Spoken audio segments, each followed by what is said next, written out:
تک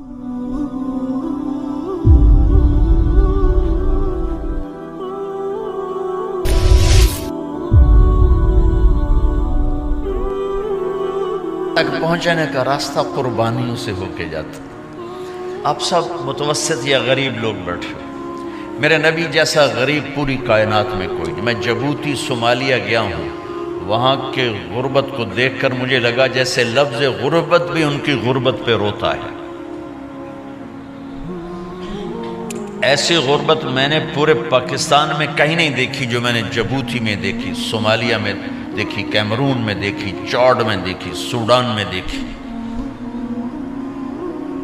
24 گھنٹے میں ایک دفعہ بھی کھانا نصیب نہیں. ہمارا غریب سے غریب آدمی 24 گھنٹے میں چولہا جلا بیٹھتا ہے.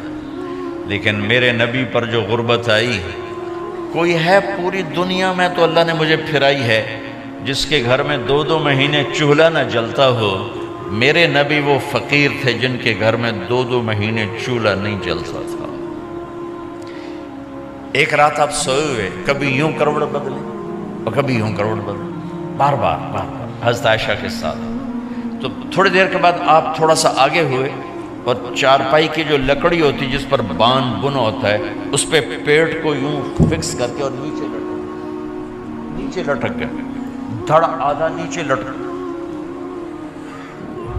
فَكَانَ قَابَ قَوْسَيْنِ أَوْ أَدْنَىٰ. واہ واہ واہ، کیا مقام ہے قاب قوسین، اور کیا حالات سے گزر رہے ہیں کہ یوں آدھا دھڑ نیچے لٹک گیا. ام عائشہ اٹھ کے بیٹھ گئیں، یا رسول اللہ خیریت کیوں؟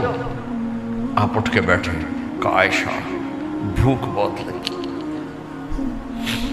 بھوک بہت لگی. اس لیے پریشر دیا تاکہ وہ جو بھوک کی طلب ہے نا معدے میں، اس کو پریس کیا. اس لیے پتھر باندھتے تھے کہ وہ پیچھے چلا جائے. آپ مسجد میں تشریف فرما تھے، ایک صحابی نے کر یا رسول یہ دیکھیں، کپڑا ہٹایا، یہ دیکھیں میں نے پیٹ پہ پتھر باندھا.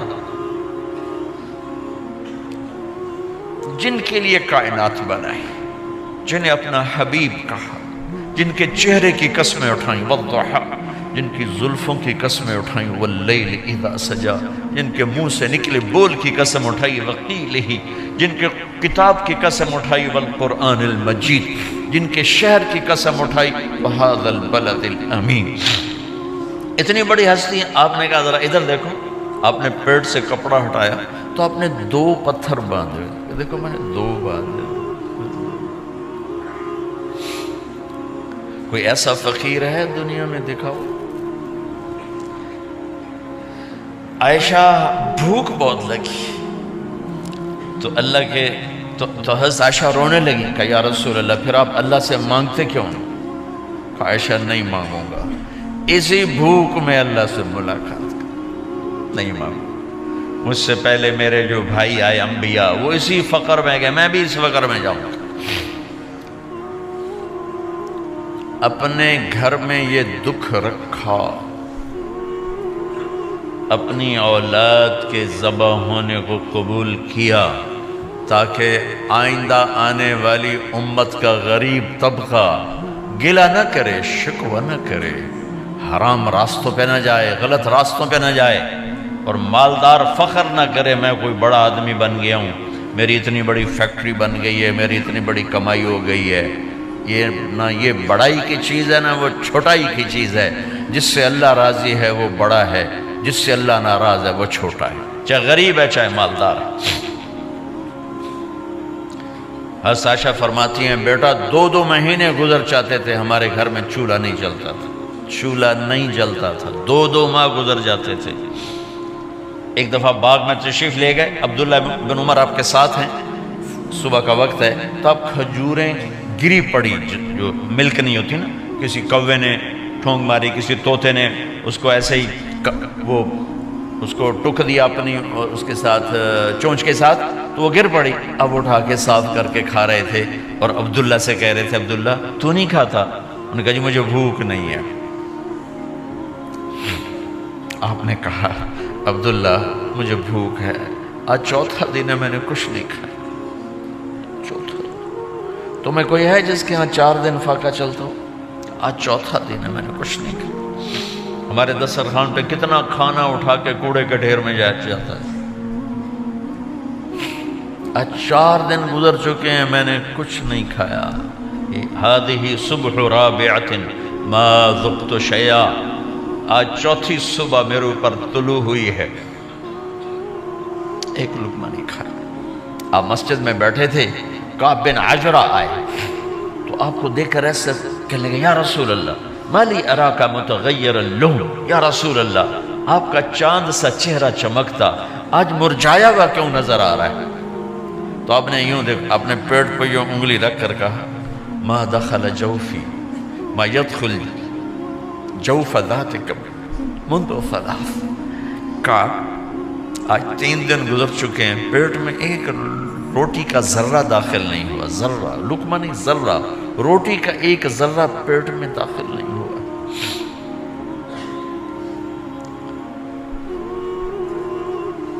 اور اتنی بڑی رسالت، اتنی بڑی نبوت،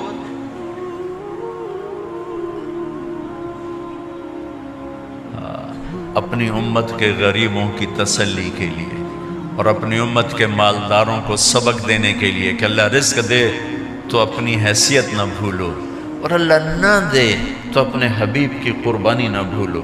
انہوں نے تو جان بوجھ کے یہ کیا، جان بوجھ کے، یہ نہیں کہ آپ کو کوئی تنگی اللہ کی طرف سے، جان بوجھ کے۔ اور سارے گھر کا یہ حال ہے۔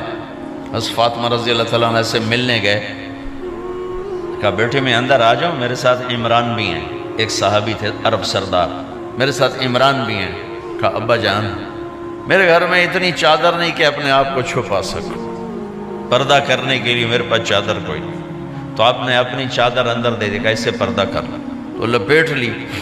اب اندر آئے تو آپ نے پوچھا میں نے سنا تھا تو بیمار ہے، میں تیرا حال پوچھنے آیا ہوں۔ تو باپ کو دیکھ کے آنسو نکل آئے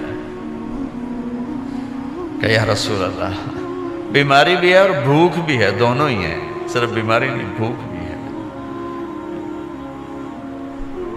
بڑے بڑے مصیبتوں سے لڑ جانے والے ماتھے پہ کبھی بل نہ آیا۔ بیٹی کے آنسوں نے پگھلا بھی دیا اور رلا بھی دیا، آپ بھی رو پڑے، آپ بھی رو پڑے۔ پھر کہا میری بیٹی نہ رو، والذی بعث اباک بالحق ما ذقت من 3 ایام طواقا، آج 3 دن ہے میں نے ایک لقمہ نہیں کھایا، میں تیرے ساتھ۔ اور میری بیٹی میں تمہیں بتاؤں، میرے رب نے مجھے کہا تھا میرے حبیب اگر آپ چاہیں تو احد پہاڑ سونا بنا دو، 10 میل لمبا چوڑا ہے احد پہاڑ، 10 میل، میں احد پہاڑ سونا بنا دوں آپ کی خدمت میں پیش کروں؟ تو میں نے کہا نہیں یا اللہ مجھے نہیں چاہیے، میں ایک دن بھوکا رہوں گا، ایک دن کھانا کھاؤں گا۔ پھر فرمایا بیٹی کیا تجھے یہ عزت کافی نہیں ہے کہ اللہ نے تجھے جنت کی عورتوں کا سردار بنا دیا؟ یہ سرداری سونے چاندی میں تل کے نہیں ملی ہی، ہوئے ہوئے ہوئے قربان جاؤں۔ بھائیو اب سب ماشاءاللہ نوجوان نظر آ رہے ہو، تھوڑا وقت نکال کے اگر آپ پڑھے ہوئے ہو اپنے نبی کی زندگی پڑھا کرو، اپنے نبی کی زندگی پڑھا کرو، بڑا ایمان بھی بنے گا، حوصلہ بھی ملے۔ آپ حسن حسین کو کہتے تھے میری آنکھوں کی ٹھنڈک، میرے جگر کے ٹکڑے، میرے سینے کی ٹھنڈک، میرے لاڈلے، جنت کے چاند، جنت کے سردار، میرے 2 پھول، یہ سارے الفاظ حسن حسین کے لیے ہیں۔ اور ان کے بھوک کی وجہ سے رونے کی آواز سنتے تھے اور تڑپتے تھے، لیکن روٹی نہیں مانگی ان کے لیے، روٹی نہیں مانگی، کہ اپنی امت کے غریبوں کو تسلی دینی تھی کہ اگر میں فقیر بن کے جا رہا ہوں تو تمہارے اوپر بھی امتحان ہے، چند دن برداشت کرو۔ آپ نے فرمایا سب سے پہلے میں جنت میں داخل ہوں گا، سارے نبیوں پر جنت حرام ہے جب تک میں نہ چلا جاؤں، اور ساری امتوں پر جنت حرام ہے جب تک میری امت نہ چلی جائے، سب سے پہلے میں جنت میں داخل ہوں گا۔ وما یا فقراء المؤمنین، اور میرے ساتھ میری امت کے غریب لوگوں کی، میرے ساتھ میری امت کے غریب لوگ میرے ساتھ پہلے داخل ہوں گے۔ حضرت فاطمہ کے گھر میں فاقہ حد سے بڑھ گیا تو حضرت علی نے فرمایا کہ جاؤ اللہ کے نبی سے کچھ تو مانگ کے آؤ، کچھ تو پیٹ میں جائے۔ زندگی میں کبھی ایسا موقع نہیں آیا، یہ ایک دفعہ اتنا فاقہ آیا کہ حضرت علی جیسی ہستی نے بھی کہا جاؤ۔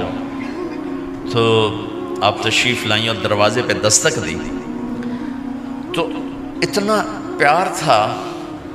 جب حضرت فاطمہ گھر میں داخل ہوتی، اللہ نے ہمیں اولاد کے ساتھ کیا سلوک کرنا ہے، اللہ نے ہمیں اپنے نبی سے یہ بھی سکھایا۔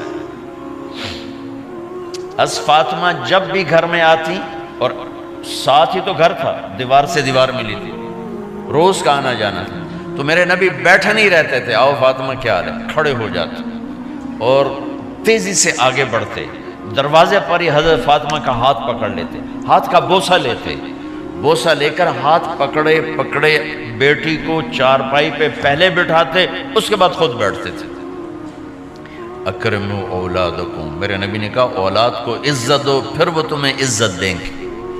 ہمارے ماحول میں اکثر ماں باپ نے اولاد پہ ڈنڈا ہی اٹھایا ہوتا ہے، پھر ان میں بغاوت پیدا ہو جاتی، پھر کہتے ہیں اولاد نافرمان۔ آپ نے دستک دی تو کہنے لگے یہ تو فاطمہ کی دستک ہے، خیر تو ہے، پہلے تو کبھی اس وقت میں آئی نہیں۔ تو آپ نے ام ایمن سے کہا دروازہ کھولو۔ ام ایمن نے دروازہ کھولا تو آپ نے استقبال کیا، بٹھایا، پوچھا بیٹی کیا ہوا، اس وقت میں کیسے آئیں؟ کہا یا رسول اللہ بہت فقر ہے، بہت بھوک ہے، آپ کے پاس سنا کچھ مال آیا ہے، کچھ ہمیں بھی دے دیا جائے۔ اتنی صابر بیٹی زندگی میں ایک دفعہ بھوک کی شکایت لے کر آئیں، اور آگے باپ نے پھر پیپر لے لیا، پھر امتحان میں ڈال دیا۔ آپ نے کہا بیٹی میرے پاس 5 بکریاں کھڑی ہیں، دے دوں یا 5 دعائیں سکھا دوں؟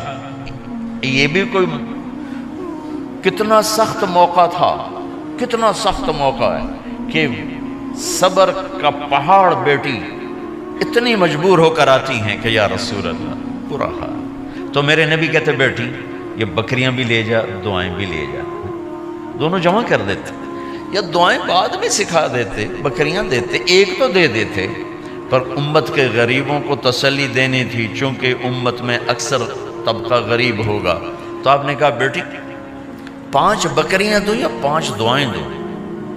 تو وہ سمجھ گئیں اپنے باپ کے مزاج کو کہ ابا جان امتحان لے رہے ہیں۔ تو کہا ابا جان بکریاں چھوڑ دیں، مجھے دعائیں سکھا دیں، مجھے بکریاں نہیں چاہیے۔ بھوکے کی رات بھی گزر جاتی ہے اور بھوکے کا دن بھی ڈوب جاتا ہے۔ تو آپ کا چہرہ ایسے کھل گیا کہ میری بیٹی پاس ہو گئی۔ کہا بیٹی آپ تم دعا میں یہ کہا کرو یا اول الاولین یا آخر الاخرین یا ذا القوة المتین یا راحم المساکین یا ارحم الراحمین، یہ تیرے لیے 5 بکریوں سے اعلیٰ چیز۔ اب گھر واپس گئیں خالی ہاتھ۔ حضرت علی نے فرمایا تو کچھ بھی نہیں لائی؟ کہا نہیں لائی ہوں، بہت کچھ لائی ہوں۔ کہا کیا؟ کہا میں دنیا لینے گئی تھی، آخرت لے کے آ گئی۔ ذہبت للدنیا وجئت بالآخرہ۔ تو حضرت علی نے فرمایا تیرا آج کا دن سب سے اعلیٰ دن، خیر ایام کی حال۔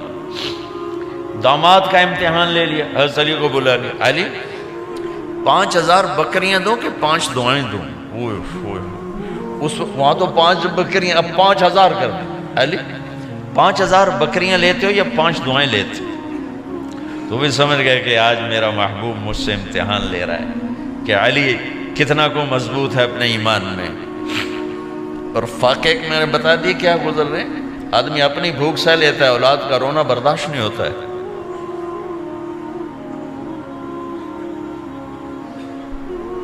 علی 5 دعائیں دوں کہ 5000 بکریاں؟ حضرت علی نے عرض کی یا رسول اللہ دعائیں سکھا دیں، بکریاں نہیں چاہیے۔ میرا نبی کا چہرہ کھل گیا کہ میرا داماد بھی پاس ہو گیا۔ علی تو یہ دعا مانگا کر روزانہ، اللہم اغفر لی ذنبی ووسع لی خلقی وبارک لی فی رزقی وقنعنی بما رزقتنی ولا تذهب قلبی الی شیء صرفتہ عنی۔ یہ 5 دعائیں تو مانگا کر، 5000 بکریوں سے زیادہ ہے۔ اللہم اغفر لی ذنبی، اللہ میرا گناہ معاف کر، وسع لی خلقی، میرے اخلاق عالی شان کر، بارک لی فی رزقی، میرے رزق میں برکت دے، قننی بما رزقتنی، مجھے لالچ سے نکال دے، مجھے لالچی نہ بنا، مجھے حریص نہ بنا، ولا تذهب قلبی الی شیء صرفته عنی، جو تو نے مجھے دیا نہیں اس کی میرے اندر سے طلب بھی ختم کر دے، مجھے اس کا طلبگار بھی نہ بنا کہ یہ 5000 بکریوں سے زیادہ ہے۔